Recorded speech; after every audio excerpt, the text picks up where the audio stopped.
Hello students, आप सभी का स्वागत है ताप्ती स्टडी क्लासेस चैनल पे। तो आज मैं आपको बायोलॉजी का पूरा फुल सॉल्यूशन बताने वाली हूँ।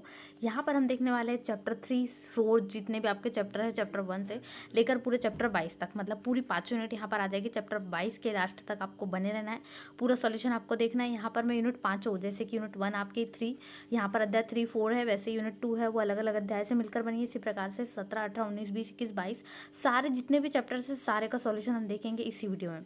तो वीडियो को पूरा अंत तक देखें। चैनल पर नए हो तो फटाफट चैनल को सब्सक्राइब कर लीजिए, वीडियो को लाइक कर दीजिए, अपने दोस्तों के साथ वीडियो को शेयर करना बिल्कुल भी ना भूलें। तो चलिए शुरू करते हैं। सबसे पहले इकाई 1 है, तो चैप्टर 3 और 4 इसका सॉल्यूशन देखते हैं।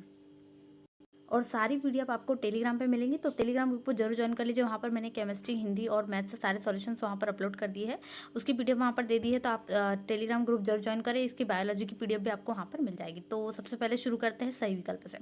तो वस्तुनिष्ठ प्रश्नों को, सारे वस्तुनिष्ठ प्रश्नों में हम इसी वीडियो में देख लेंगे, तो वीडियो को जरूर देखें। तो प्रथम संवहनी पादप है, यहाँ पर आपका पहला प्रश्न है, इसका सही उत्तर क्या हो जाएगा? स नंबर का टेरिडोफाइटा हो जाएगा सही उत्तर।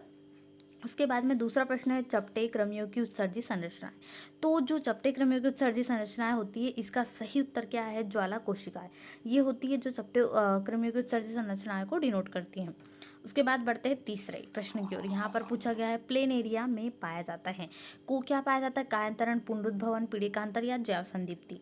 तो पुनरुद्भवन पाया जाता है, ब नंबर का इसका सही उत्तर हो जाएगा प्लेन एरिया। उसके बाद अगला प्रश्न देख लेते हैं। क्लोरोफिल ए एवं बी पाया जाता है, इसका सही उत्तर है क्लोरोफाइसिस स नंबर में। उसके बाद बढ़ते हैं अगले प्रश्न की ओर। स्तनधारी व सरीसृपों के बीच की संयोजक कड़ी है आर्कियोप्टेरिक्स, ये आपको सही जोड़ी में भी आने वाली है, इसको आपको नोट कर लेना है। उसके बाद मछलियों में श्वसन जो होता है वो गील के द्वारा होता है, तो इसका सही उत्तर क्या हो गया? गील।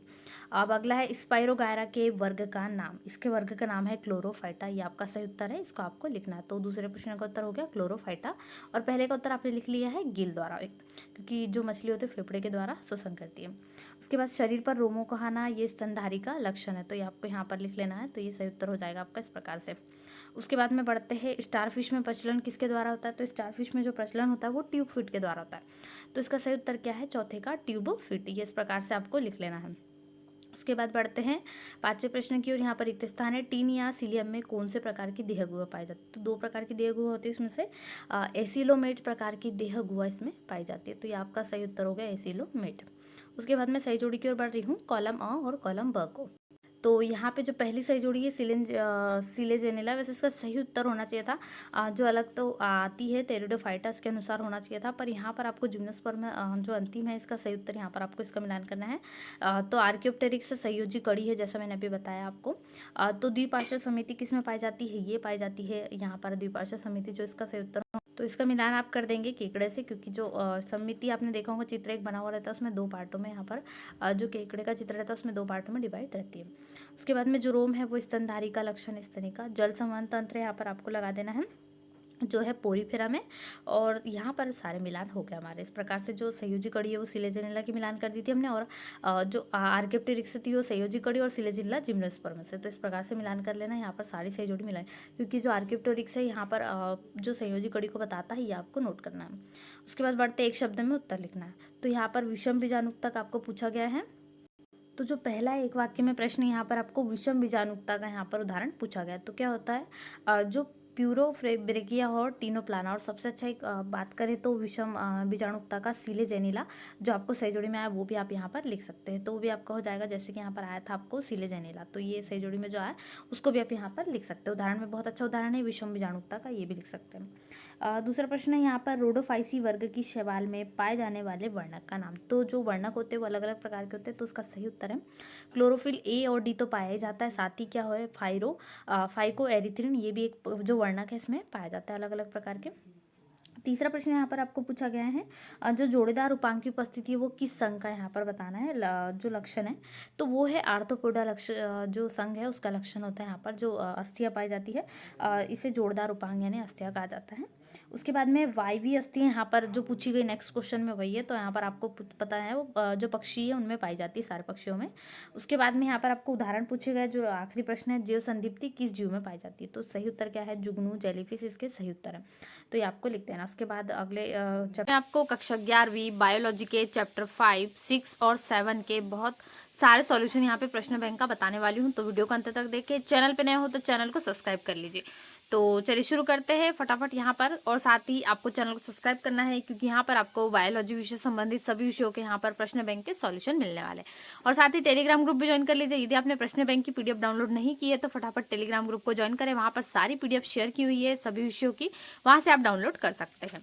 तो यहाँ पर हम बढ़ते हैं। पहले यहाँ पर प्रश्न आपको पूछा गया, आलू कुल कहा जाता है, किस कुल से कहा जाता है आलू? तो यहाँ पर इसका सही उत्तर क्या हो जाएगा? ब नंबर का।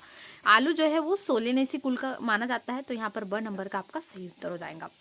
इसके साथ ही दूसरा प्रश्न है, पारदर्शी ऊतक यानी कि ट्रांसपेरेंट टिश्यू जिसे कहा जाता है, ऊतक यानी टिश्यू होता है, तो इसका सही उत्तर क्या हो जाएगा? द नंबर का, हाइलिन कार्टिलेज। अब उसके बाद में जो थर्ड क्वेश्चन है वो आरबीसी से क्वेश्चन है आपको, मतलब यहाँ पर किस जंतु में आरबीसी केंद्रक युक्त होता है? बहुत इंपॉर्टेंट है ये, बहुत बार पूछा भी जाता है।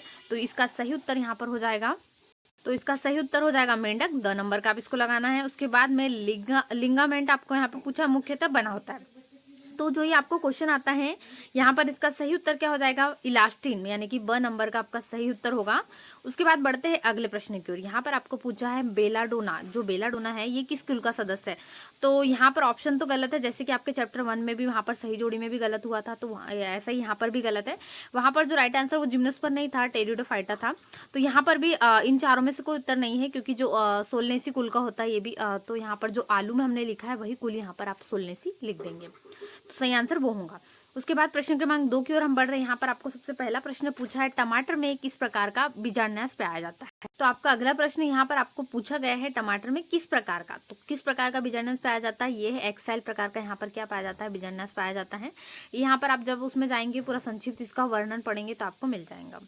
फिर अगला है, टेंडन्स मांसपेशियों को किससे जोड़ने का कार्य करती है? तो ये मांसपेशियों को जो है अस्थियों से जोड़ने का कार्य करती है। तो सेकंड प्रश्न का उत्तर अव्यक्त स्थान का क्या हो जाएगा? अस्थियों से जोड़ने का कार्य करती है। ये याद रखना आपको, कौन सी पेशियां पूछा गया है? टेंडन्स मांसपेशियां जो है अस्थियों से जोड़ने का कार्य करती है। तो रक्त में उपस्थित किसको O2 को ढोने का कार्य करती है? तो यहाँ पर हीमोग्लोबिन आएगा, क्योंकि जो रक्त का लाल रंग होता है वो किसके कारण होता है? वो हीमोग्लोबिन के ही कारण होता है। तो इसका थर्ड का उत्तर हीमोग्लोबिन आ जाएगा। उसके बाद अगले प्रश्न की ओर बढ़ रहे हैं। यहाँ पर आपको पूछा, अश्वगंधा किस कुल का सदस्य है? जो अश्वगंधा होता है ये भी सेम किसके एक सदस्य होता है? सोलनेसी कुल का, यानी कि आलू यहाँ पर आपने देख लिया, बेलाडोना भी देख लिया और साथ ही सोलनेसी भी। तो ये सोलनेसी कुल के कितने सदस्य हो गए? हमने 3 यहीं पर देख लिया अश्वगंधा, तो तीनों, यानी कि एक प्रश्न आपको सोलनेसी से डेफिनेटली बनने वाला है, तो ये तैयार कर ले, बहुत महत्वपूर्ण है सोलनेसी कुल के सदस्यों के बारे में।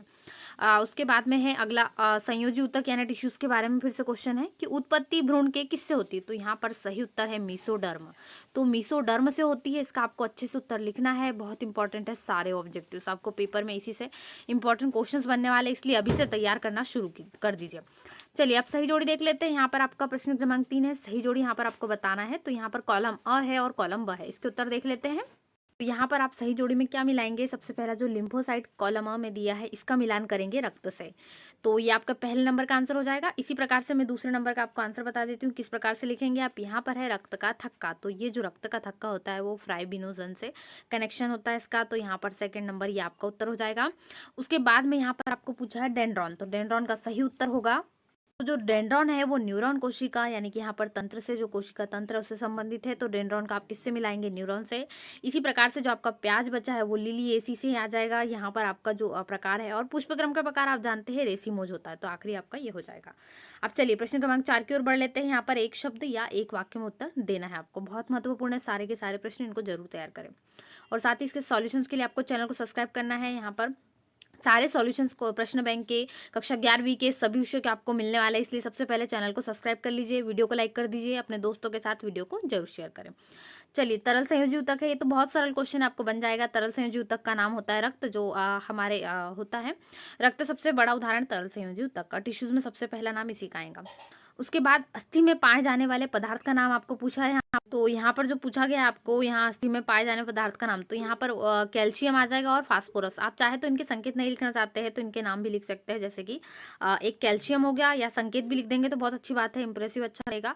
और साथ ही फास्फोरस लिखना है, तो यहाँ पर दोनों के संकेत भी आप अच्छे से जानते होंगे, केमिस्ट्री में तो सारे संकेत आपको याद है, तो यह आपको यहाँ पर लिखना पड़ेगा, कैल्शियम और फास्फोरस। उसके बाद प्याज, जो प्याज है उस पौधे में किस प्रकार की जड़ें पाई जाती है? तो यहाँ पर अपस्थानिक जड़ें जो है वो प्याज का, इसमें अपस्थानिक जड़ों के के उदाहरण में हम इसका नाम लिखते हैं। तो जो जड़ों के प्रकार और तनों के प्रकार में भी अंतर यहाँ पर आपको पूछे जाते हैं तो वो यहाँ पर आ जाएगा। तो अपस्थानिक जड़ें ये आपको लिखना है यहाँ पर। उसके बाद बढ़ रहे हैं क्वेश्चन नंबर 4। तो हृदय में पाए जाने वाली पेशी का नाम, ये तो बहुत सरल है, इसी के क्वेश्चन में इसका आंसर आपको मिल जाएगा, हृदय पेशी। तो हृदय पेशी किसमें पाई जाती है? हृदय में। ये बहुत सरल आंसर है। उसके बाद जो लास्ट प्रश्न है ये आपका है, यहाँ पर आपको पूछा गया है स्त्रावण का कार्य करने वाली एपिथीलियम को क्या कहते हैं? तो इस प्रश्न का लास्ट उत्तर जो यहाँ पर आपको पूछा है उसका उत्तर क्या हो जाएगा? ग्रंथिल उपकला। यानी कि ये क्या है? जो स्त्रावण का कार्य करने वाली यहाँ पर उपकला जो होती है, ग्रंथिल उपकला, इसको एथिलियम कहा जाता है। तो यहाँ पर जो ग्रंथिल उपकला है ये कहलाती है। तो इस प्रकार से यहाँ पर हमने देखे चैप्टर 5, 6 और 7 के सारे वस्तुनिष्ठ प्रश्न, और इसी के आगे के चैप्टर्स के सॉल्यूशंस के लिए आपको चैनल को सब्सक्राइब करना होगा। वीडियो को लाइक कर दीजिए, अपने दोस्तों के साथ वीडियो को शेयर करना बिल्कुल भी ना भूलें। जल्दी इसके नेक्स्ट चैप्टर्स के भी सॉल्यूशन अपलोड होंगे, तो फटाफट चैनल को सब्सक्राइब कर लीजिए। तो मिलते हैं नए वीडियो में। Thanks for watching. Hello students, आप सभी का स्वागत है ताप्ती स्टडी क्लासेस चैनल पे। आज मैं आपको कक्षा 11वीं विषय बायोलॉजी जीव विज्ञान के यहाँ पर महत्वपूर्ण प्रश्न बैंक के सारे उत्तर बताने वाली हूँ। तो यहाँ पर जो आपके इसके पहले मिनट 2 के भी देख चुके हैं, चैप्टर 7 तक के 5, 6, 7 और 8 आपका रिड्यूस हो चुका है। तो चैप्टर 9 और 10 के हम यहाँ पर देखने वाले हैं। तो सबसे पहले चैनल को सब्सक्राइब कर लीजिए, क्योंकि यहाँ पर आपको प्रश्न बैंक के सारे सॉल्यूशंस मिलने वाले हैं। साथ ही वीडियो को लाइक कर दीजिए और वीडियो को अपने दोस्तों के साथ जरूर शेयर करें। यहाँ पर हम देखेंगे जो प्रश्न बैंक में आपको सारे प्रश्न दिए गए हैं वो चैप्टर्स के हम देखने वाले हैं। तो यहाँ पर आपका सारे चैप्टर्स के जो वस्तुनिष्ठ है वो भी जल्द से जल्द कंप्लीट होते जाएंगे। तो पहला क्वेश्चन है आपका, निम्न में से कौन सा पायरिमिडिन नहीं है? तो इसका सही उत्तर क्या हो जाएगा? इसका सही उत्तर होगा द नंबर का लिपिड, जो केवल पायरिडिमिन नहीं है। उसके बाद जो दूसरा क्वेश्चन है यहाँ पर आपको पूछा है, किस अवस्था में प्रत्येक गुणसूत्र के डीएनए 2 गुना हो जाते हैं, मतलब डबल हो जाते हैं। यहाँ पर जो वो किस पोजिशन में होता है डीएनए के? तो यहाँ पर जो सही आंसर है वो है एस पोजिशन, यानी कि यहाँ पर आपका आंसर सी नंबर का वो आपका सही उत्तर है। उसके बाद में यहाँ पर आपको नेक्स्ट पूछा है, न्यूक्लिक अम्ल पाया जाता है। बहुत सरल उत्तर है इसका, तो माइटोकॉन्ड्रिया में पाया जाता है न्यूक्लिक अम्ल। तो ये आपके तीनों आंसर हो गए। उसके बाद चौथा प्रश्न है आपका, एंजाइम शब्द का उपयोग सबसे पहले किसने किया था? तो इसका सही उत्तर क्या होगा? इसका सही उत्तर क्या हो जाएगा? ब नंबर का कुह ने। तो यहाँ पर उन्होंने सबसे पहले क्या करा था? एंजाइम शब्द का प्रयोग करा था, उनके द्वारा ही किया गया था सर्वप्रथम, फर्स्ट टाइम। उसके बाद में है एंजाइम की प्रकृति, जो रासायनिक प्रकृति होती है वो कैसी होती है? क्या वसा, कार्बोहाइड्रेट, हाइड्रोकार्बन या प्रोटीन? तो सही उत्तर है द नंबर का प्रोटीन जैसी होती है। उसके बाद में प्रश्न क्रमांक 2 हम बढ़ने वाले रिक्त स्थान की ओर। यहाँ पर आपको प्रोटीन, कार्बन, हाइड्रोजन और ऑक्सीजन किस और तथा किससे बना होता है? प्रोटीन जो 3 चीज इनसे तो मिलकर बना ही होता है, साथ ही वो चौथा कौन सा तत्व है जिससे मिलकर ये बना होता है? तो इसका सही उत्तर आप क्या लिख देंगे? यहाँ पर जो N2 का बना होता है, तो यहाँ पर जो N2 यहाँ पर लिख देंगे आप। इसका अर्थ हो जाएगा प्रोटीन इन 4 चीज़ों से मिलकर बना होता है। उसके बाद में क्वेश्चन है, 2 अमीनो अम्ल आपस में किस बंध के जरिए जुड़ते हैं? बहुत सरल क्वेश्चन है, ये भी आपको पता होगा। तो जो अमीनो अम्ल है वो 2 आपस में पेप्टाइड बंध द्वारा जुड़ते हैं। तो ये कई बार पूछा जाता है। तो ये दोनों कनेक्शन जो होता है इनका कनेक्टेड होता है ये बंध के द्वारा, इनके बीच में बॉन्ड होता है। उसके बाद में है, कायिक कोशिकाओं में गुणन विभाजन किसके द्वारा होता है? तो इसका सही उत्तर होगा, तो इसका सही उत्तर हो जाएगा समसूत्री विभाजन द्वारा होता है। जो अर्धसूत्री समसूत्री होते हैं उसमें से समसूत्री विभाजन द्वारा इसमें होता है। उसके बाद में अगला प्रश्न है, केंद्रक का विभाजन क्या कहलाता है? तो केंद्रक का विभाजन क्या कहलाता है? इसका सही उत्तर आपको लिखना है कैरियोकाइनेसिस। तो यहाँ पर कैरियोकाइनेसिस इसका सही उत्तर होगा, ये आपको पूरा लिखना है। तो यहाँ पर इसका आंसर हो जाएगा। उसके बाद में देख लेते हैं अगला प्रश्न का उत्तर क्या है। तो यहाँ पर आपको समसूत्री विभाजन में गुणसूत्र अवस्था में कोशिका के मध्य कितने होते हैं? तो यहाँ पर आपको तो किस अवस्था में ऐसा होता है, तो यहाँ पर आपको देना है। तो ये जो अवस्था होती है ना गुणसूत्र में, ये मेटाफेज अवस्था होती है। यहाँ पर आपको लिखना है, सही उत्तर ये हो जाएगा आपका। अब हम बढ़ते हैं सही जोड़ी की ओर, जहाँ पर आपको अगेन मेटाफेज पहले सबसे पहला कंडीशन में वही मिल रहा है, तो उसको देख लेते हैं।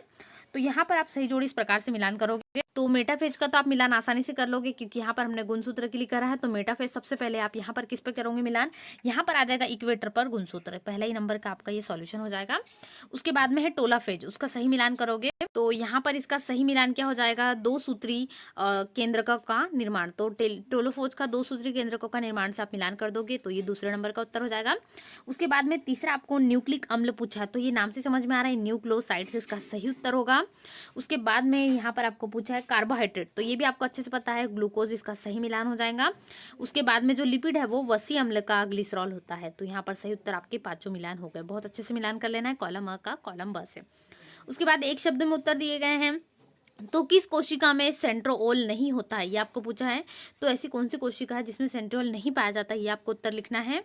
तो इसका सही उत्तर क्या हो जाएगा, पादप कोशिका ऐसी होती है जिसमें क्या नहीं होता है, सेंट्रोल नहीं होता है। तो सही उत्तर क्या लिख देंगे आप, पादप कोशिका। उसके बाद में नेक्स्ट प्रश्न है, यहाँ पर आपको पूछा है जो कियाजमेटा है उसका निर्माण किस अवस्था में होता है। तो उसका अवस्था आपका नाम लिखना है। तो अवस्था का नाम क्या हो जाएगा, डिप्लोटिन। तो डिप्लोटिन आपको सही अवस्था है, उसका नाम यहाँ पर लिखना है। तो यह डिप्लोटिन अवस्था यहाँ पर नाम लिख देंगे। उसके बाद में अगेन आपको क्वेश्चन पूछा, ये तो आपको जो रिक्त स्थान में भी आ चुका है पिछले इसमें। तो जो दो अमीनो अम्ल के बीच में कौन सा बंध पाया जाता है, तो पेप्टाइड बंध, ये मैं पहले ही बता चुकी हूँ। तो यहाँ पर आपका पेप्टाइड बंध आ जाएगा। उसके बाद में अगले प्रश्न की ओर बढ़ रहे हैं, न्यूक्लिक अम्ल के नाम बताइए। तो यहाँ पर हमने अभी सही जोड़ी में भी देखा, न्यूक्लाइड्स में यहाँ पर अभी मिलान करा है, तो न्यूक्लाइड्स हमें मिला था। तो जो न्यूक्लिक अम्ल है उसका नाम क्या होता है, ये तो आपको बहुत आसानी से पता होगा। दो होते हैं, डीएनए और आरएनए। तो दोनों आपको यहाँ पर लिखना है, डीएनए एवं आरएनए, दोनों लिख दीजिए, डीएनए एवं आरएनए। उसके बाद में है फ्रक्टोज। फ्रक्टोज बहुलक का आपको नाम बताना है। तो यहाँ पे जो फ्रक्टोज बहुलक है उसका नाम आप लिख लेंगे, इन्यूलिन होता है। तो यहाँ पे इन्यूलिन आपको लिख लेना है। तो ये सही उत्तर आपका हो जाएगा। तो इस प्रकार से बायो के ये हमारे हो गए चैप्टर 9 और 10 के इस प्रकार से सॉल्यूशन हमने देखे। यहाँ पर जैव अणु, कोशिका चक्र और कोशिका विभाजन, यानी यहाँ से हमारी यूनिट 3 पूरी कंप्लीट हो जाती है। और इसके साथ ही आगे के चैप्टर्स के सॉल्यूशंस के लिए आपको चैनल को सब्सक्राइब कर लेना है। आपको बहुत जल्द सारे प्रश्नों के उत्तर मिलने वाले हैं, इसलिए चैनल को सब्सक्राइब कर लीजिए। वीडियो को अपने दोस्तों के साथ शेयर कर दीजिए और वीडियो को लाइक करना बिल्कुल भी ना भूले। तो चलिए मिलते हैं नए वीडियो में, तब तक वीडियो को शेयर करें अपने दोस्तों के साथ में, वीडियो को लाइक कर दीजिए और चैनल पे नए हो तो चैनल को जरूर सब्सक्राइब कर ले। Thanks for watching. Hello students, आप सभी का स्वागत है ताप्ती स्टडी क्लासेस चैनल पे। आज मैं आपको कक्षा 11वीं विषय बायोलॉजी, यहाँ पर यूनिट 4 जो आपकी है वहाँ पर चैप्टर 12, 13, 14 और 15 ये सारे प्रश्नों के उत्तर इस प्रश्न बैंक के जो है चैप्टर, इन चारों चैप्टर्स के प्रश्नों के उत्तर हम देखने वाले हैं। तो वीडियो को अंत तक देखें। चैनल पर नए हो तो चैनल को सब्सक्राइब कर लीजिए। इसके पहले मैं यूनिट 3 तक के पूरे चैप्टर्स जो आपके यहाँ पर 10 तक के थे पूरे सॉल्यूशन बता चुकी हूँ। यदि आपने नहीं देखी वीडियो तो फटाफट प्लेलिस्ट में जाइए, वहाँ पर वीडियो ऐड है, वहाँ से आप देख सकते हैं।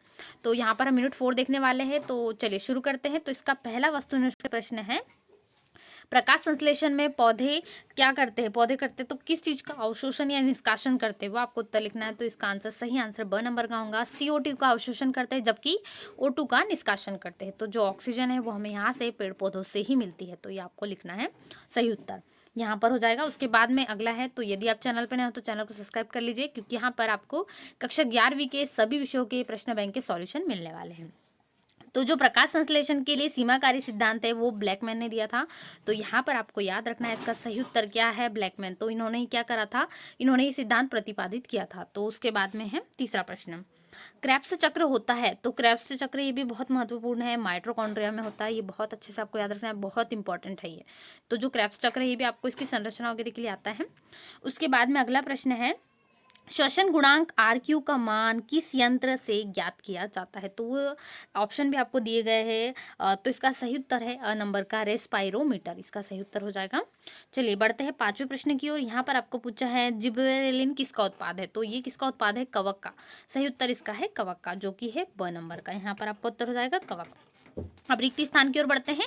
यहाँ पर आपको रिक्त स्थान पूछे गए हैं। तो जो पहला रिक्त स्थान है इसमें क्या पूछा है आपको, खाली स्थान में ग्लूकोज का अपूर्ण ऑक्सीकरण होता है। तो अनॉक्सी श्वसन, ये इसका आंसर क्या है, अनॉक्सी श्वसन, जिसमें क्या होता है, अपूर्ण यानी इनकम्प्लीट ऑक्सीकरण होता है। तो ये आपका उत्तर हो जाएगा। उसके बाद में यहाँ पर अगला है, जो ग्लाइकोलिसिस है इसकी क्रिया किस में पूर्ण होती है। या तो आप माइटोकॉन्ड्रिया उत्तर लिख सकते हैं या कोशिका द्रव्य, दोनों एक ही बात है। साइटोप्लाज्मा आपको लिखना है या कोशिका द्रव्य। तो साइटोप्लाज्मा इसका सही उत्तर होगा, तो आपको साइटोप्लाज्मा लिखना है सही उत्तर में, या फिर कोशिका द्रव्य भी लिख सकते हैं, दोनों भी लिख सकते हैं। क्लोरोप्लास्ट में, जो क्लोरोप्लास्ट है उसमें सभी वर्णक किस झिल्ली पर स्थित होते हैं। जैसे अलग अलग हमने बताया था वर्णक किसमें होते हैं, तो वो किसमें होते हैं, थाइलेफाइड में। यहाँ पर आपको झिल्ली पर स्थित होते हैं, झिल्ली का नाम है थाइलेफाइड। उसके बाद में है अगला, चौथा इथिलीन, यहाँ पर पूछा है इथिलीन गैसीय खालिस्तान है। तो यहाँ पर चौथे का उत्तर क्या हो जाएगा, हार्मोन, उसकी सही उत्तर आपका हो जाएगा। उसके बाद में 5वां प्रश्न है, बहुत सरल है तो आपको पता ही है, प्रकाश संश्लेषण से निकलने वाली O2 गैस खालिस्तान से निकलती है। तो जो प्रकाश संश्लेषण की क्रिया होती है उसका समीकरण में आप बनाएंगे तो यहाँ पर आपको जो निकलेगा इसका उत्तर वो निकलेगा जल, यानी H2O। तो ये सही उत्तर हो जाएगा। चलिए सही जोड़ी देख लेते हैं। यहाँ पर हम सही जोड़ी मिलान करते हैं। सबसे पहला यहाँ क्लोरोफिल दिया है कॉलम अ में। यहाँ पर आपको 5 सही जोड़ी दी गई है, कॉलम अ में भी और कॉलम बी में भी मिलान करना है। तो क्लोरोफिल जिसे हम कहते हैं हरित लवक, क्लोरोफिल यहाँ पर कहा जाता है। तो हरा वर्णक इसका सही मिलान हो जाएगा। इसका मिलान करना है आपको हरा वर्णक से जो अंत में है। दूसरा है ग्रेना, तो ग्रेना का सही मिलान आप करेंगे प्रकाशीय अभिक्रिया से, सही उत्तर हो जाएगा। तीसरा है स्ट्रोमा, इसका सही मिलान करेंगे अप्रकाशीय की अभिक्रिया, दोनों में अंतर है प्रकाशीय और अप्रकाशीय में। फिर साइट्रोक्रोम है, इसका सही मिलान करेंगे इलेक्ट्रॉन परिवहन तंत्र से। उसके बाद है शीर्ष प्रभाविता, इसका सही मिलान करेंगे ऑक्सीजन से, तो ये आपके मिलान हो जाएंगे। चलिए मैं अगले बढ़ रही हूँ, एक शब्द एक वाक्य में उत्तर दीजिए पर। तो इसी का पहला प्रश्न, एक CAM पौधे का आपको नाम बताना है। तो इसका सबसे अच्छा उत्तर है नागफनी का पौधा। ये उदाहरण आपका पौधे के इसमें आ जाएगा, तो इसका उदाहरण आपको लिख लेना है यहाँ पर नागफनी का पौधा। चलिए दूसरे प्रश्न की ओर बढ़ रही हूँ। ग्लाइकोलाइसिस के अंतिम उत्पाद का आपको नाम लिखना है। ये अंतिम उत्पाद जो पूछा है ये आपको ध्यान से लिखना है। तो इसका सही उत्तर है पायरुविक एसिड। इसमें बहुत बार कंफ्यूजन हो जाता है क्योंकि लास्ट उत्पाद आपको यहाँ पर पूछा गया है। उसके बाद में है जैव मुद्रा या ऊर्जा का दलाल किसे कहते हैं। तो ATP है, बहुत सरल सा उत्तर है, यहाँ पर ATP इसका उत्तर है। उसके बाद में आपको 9 क्वेश्चन पूछे गए, तो सारे प्रश्न देखेंगे हम। चौथा प्रश्न है आपका, एक मुख्य श्वसन क्रियाधार का नाम आपको लिखना है। तो इसका सही उत्तर क्या हो जाएगा, चौथे का ग्लूकोज। तो यहाँ पर आपको ग्लूकोज उत्तर लिखना है। चलिए पांचवा देख लेते हैं। पांचवा प्रश्न है, यहाँ पर आपको पूछा गया है क्रेन्स प्रकार की शारीरिकी किसमें पाई जाती है। तो ये है C4 पौधों में। C4 पौधे गन्ना मक्का कौन से हो जाते हैं, ये वाले होते हैं, इनमें पाई जाती है। तो आप इनके एग्जाम्पल भी लिख सकते हैं चाहे तो। उसके बाद में है यहाँ पर अनाक्षी श्वसन के अंत में कुल कितने ATP प्राप्त होते हैं। तो सिर्फ ATP की यहाँ संख्या तो 2 ATP प्राप्त होते हैं, ये आपको लिखना है। अगले प्रश्न की ओर बढ़ रहे हैं, 7वें प्रश्न की ओर। यहाँ पर आपको पूछा है पादप कोशिका में पाए जाने वाले पीले वर्णक का नाम लिखिए। तो ये भी बहुत बार पूछा जाता है पीले वर्णक का नाम। तो इसका सही उत्तर क्या होगा, माइटोकॉन्ड्रिया की श्वसन झिल्ली जो पाई जाती है यहाँ पर पीले रंग में, यानी पीले वर्णक में। उसके बाद में है इलेक्ट्रॉन परिवहन श्रृंखला किस भाग में संपन्न होती है। तो साइट्रोक्रोम होता है उसमें संपन्न होती है। तो ये सही उत्तर हो गया आपके। इस प्रकार से हमने सारे सॉल्यूशन देखे कक्षा 11वीं बायोलॉजी के। और आगे के चैप्टर्स के सॉल्यूशंस के लिए आपको चैनल को सब्सक्राइब करना है। आपको सभी विषयों के सॉल्यूशन प्रश्न बैंक के इसी चैनल पर मिलेंगे। तो सबसे पहले चैनल को सब्सक्राइब कर लीजिए क्योंकि हमने यहाँ पर इकाई 4 तक के सारे वस्तुनिष्ठ से प्रश्नों के सॉल्यूशन देख लिए और आगे के सॉल्यूशंस भी बहुत जल्द आएंगे, इसलिए चैनल को सब्सक्राइब जरूर करें।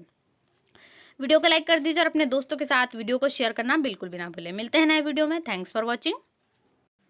तो अब ये जो आपकी लास्ट यूनिट है, यूनिट 5, यहाँ पर सारे देखेंगे हम। जो चैप्टर 17, 18, 19, 20, 21 और 22 ये सारे चैप्टर्स के उत्तर देख लेते हैं। तो चलिए शुरू करते हैं। सबसे पहले यहाँ पर है, और यदि आप चैनल पर नए हैं तो चैनल को जरूर सब्सक्राइब करें, साथ ही वीडियो को लाइक करें, अपने दोस्तों के साथ वीडियो को शेयर करना बिल्कुल भी ना भूलें। और साथ ही सारी PDF के लिए टेलीग्राम ग्रुप भी ज्वाइन कर ले, जहाँ यहाँ पर आपको सारी चीज़ें मिल जाती है और डिस्क्रिप्शन लिंकों में दी गई, वहाँ से आप ज्वाइन कर सकते हैं। तो शुरू करते हैं। पहला है यहाँ पर बहुविकल्पीय प्रश्न में कुपिकाएं पाई जाती है। तो इसका सही उत्तर क्या हो जाएगा, फेफड़े। फेफड़ों में कुपिकाएं पाई जाती है। दूसरा प्रश्न है यूरिया का संश्लेषण किसके टूटने से होता है। तो जो आपको पता होगा, जो यूरिया का संश्लेषण होता है वो अमोनिया के टूटने से होता है। तो 2 नंबर का सही उत्तर हो जाएगा। पढ़ते हैं अगले प्रश्न की ओर। यहाँ पर तीसरा प्रश्न आपको पूछा गया है स्तनियों में मुख्य उत्सर्जित तंत्र, जो उत्सर्जित पदार्थ होता है वो क्या होता है। तो इसका सही उत्तर क्या हो जाएगा, तो आपको सही उत्तर यहाँ पर लिखना है यूरिया। 2 नंबर का सही उत्तर हो जाएगा, जो मुख्य उत्सर्जी पदार्थ होता है। उसके बाद चौथा है तंत्रिका तंत्र की संरचनात्मक और कार्यात्मक इकाई कोशिका, यानी कि जो न्यूरॉन की यहाँ पर होती है वो होती है। उसके बाद में 5वां प्रश्न है लेगरहंस की दीपिका कहाँ स्थित होती है। तो ये जो इसका सही उत्तर है वो कहाँ होती है, अग्नाशय, यानी कि ब नंबर में होती है इसका सही उत्तर। उसके बाद 6वां नंबर का प्रश्न है, यहाँ पर आपको एक सामान्य व्यक्ति का जो रुधिर दाब होता है वो कितना होता है, यहाँ पर आपको दिया गया mmHg में। तो यहाँ पर पूरे ऑप्शंस है, बट आपका सही उत्तर क्या है, यहाँ पर 2 नंबर का 120/80 mmHg होता है। तो इसका सही उत्तर होगा रक्त का जो रुधिर यानी कि पूछा गया आपको दाब।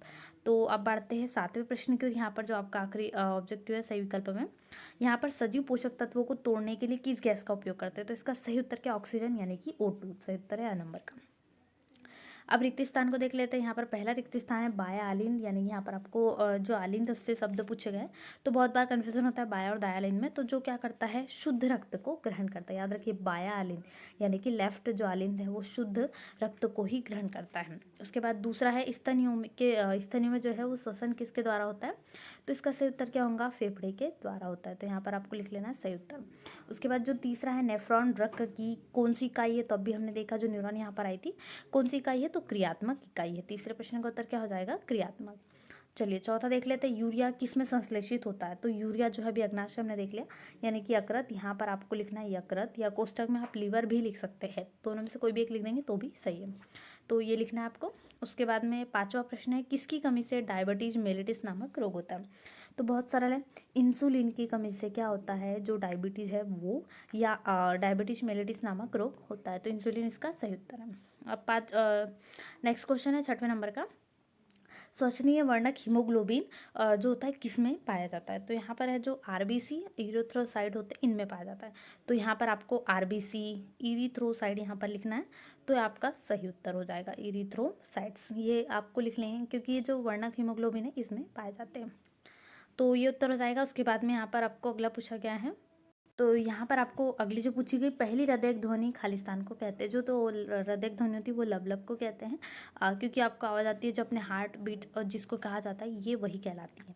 उसके बाद बढ़ते हैं अगले प्रश्न पे, और यहाँ पर आपको क्या पूछी गई है, सही जोड़ी पूछी गई। तो सही जोड़ी का मिलान कर लेते हैं। तो यहाँ पे आपको क्वेश्चन नंबर 3 में सही जोड़ियाँ पूछी गई है। तो पहला है ए बी रक्त समूह। तो जो AB ब्लड ग्रुप वाले होते हैं उसका सही मिलान सार्वत्रिक ग्राही से हो जाएगा। ये मैंने सही जोड़ी के आंसर्स मिले हुए, इनको आपको यही मैच करना है। मैंने सारे आंसर्स मिला दिए हैं, क्योंकि जो AB रक्त समूह होते हैं सार्वत्रिक ग्राही होता है, लेकिन यहाँ पर जो O है होता है वो कौन सा होता है, सार्वत्रिक दाता। तो यहाँ पे आपको कर लेना है इस प्रकार से। तारा मछली जो होती है वो जल संवहन तंत्र इसमें पाया जाता है। और बोमन संपुट जो आपको दिया गया, इसका सही मिलान आप रक्त नलिका से करेंगे, क्योंकि इन्हीं में जो होता है वो पाया जाता है। उसके बाद अमोनिया उत्सर्जन, ये जो होता है ये किस प्रकार की यहाँ पर आपको एग्जाम्पल में दिया है, तो इसका सही उदाहरण है अस्थिल मछलियाँ। उसके बाद जो त्वचा का रंग होता है इस प्रकार से, ऐसा क्यों होता है, किसके कारण, मिलेनिन के कारण त्वचा का रंग हमारा ऐसा होता है। उसके बाद में 5वीं सही जोड़ी है रेनवियर नोड, यहाँ पर दिया गया, तो इसका सही मिलान आप न्यूरॉन से करेंगे। तो ये 5 सही जोड़ियाँ मिला होंगे। उसके बाद एक शब्द एक वाक्य में उत्तर देख लेते हैं क्वेश्चन नंबर 4 से। तो क्वेश्चन नंबर 4 का जो एक पहला है, एक शब्द एक वाक्य में उत्तर, यहाँ पर आपको क्या पूछा है, ADH का फुल फॉर्म पूछा गया, विस्तारित रूप यहाँ ने आपको यहाँ पर पूछा गया। तो क्या होता है ADH का full form, anti diuretic hormones, ये इसका सही उत्तर हो गया। आपको पहले एक शब्द एक वाक्य के उत्तर ये लिख लेना है। दूसरा क्या प्रश्न है, पक्षी किस उत्सर्जित पदार्थ को उत्सर्जित करते हैं? तो पक्षी जो उत्सर्जित करते हैं, यहाँ पर जो होगा वो एसिड कौन सा है, यूरिक एसिड। यहाँ पर सही उत्तर ये हो जाएगा। उसके बाद तीसरा प्रश्न है, फेफड़े से हृदय को रक्त लाने वाली वाहिका का नाम। तो यहाँ पर जो सही उत्तर है वो क्या हो जाएगा, फ्लोनरी शिरा। यहाँ पर पल्मोनरी शिरा इसको कहा जाता है, यहाँ पर हो जाएगा सही उत्तर पल्मोनरी शिरा, आपको लिखना है। उसके बाद में अगला प्रश्न है, रक्त का स्कंदन किस पदार्थ के कारण होता है? तो रक्त का जो स्कंदन होता है वो पदार्थ क्या होगा, यानी कि जो फाइब्रिनोजन प्रोटीन होता है, इसका सही उत्तर हो जाएगा, जो क्या करता है, रक्त का स्कंदन करता है। उसके बाद 5वां और इसका अंतिम प्रश्न यहाँ पर एक शब्द एक वाक्य का है, शरीर में समन्वय किस तंत्र के द्वारा होता है? तो अंतःस्रावी जो प्रणाली होती है उसके द्वारा क्या होता है, यहाँ पर शरीर में समन्वय तंत्र, इसके जो समन्वय पूरा होता है ये इस तंत्र के द्वारा, यानी कि जो प्रणाली होती है इसके पूरे द्वारा कन्वर्ट होता है। तो ये हो गया हमारे सारे चैप्टर 3, 4 से लेकर सारे हमने कर लिए चैप्टर 22 तक। तो ये सारा सॉल्यूशन हमारा यहीं पर कंप्लीट होता है, और इसके आगे के सारे प्रश्नों के सॉल्यूशंस के लिए, पूरे A to Z क्वेश्चंस के सॉल्यूशंस के लिए आपको चैनल को सब्सक्राइब कर लेना है। वीडियो को लाइक कर दीजिए, अपने दोस्तों के साथ वीडियो को फटाफट शेयर कर दीजिए। ऐसे ही वीडियो के लिए, प्रश्न बैंक के सॉल्यूशंस के लिए आपको चैनल को सब्सक्राइब करना है, अपने दोस्तों के साथ शेयर करना ना भूलें। टेलीग्राम ग्रुप ज्वाइन कर लीजिए, जहाँ पर आपको सारे विषयों की PDF मिल जाती है। तो मिलते हैं नए वीडियो में। Thanks for watching.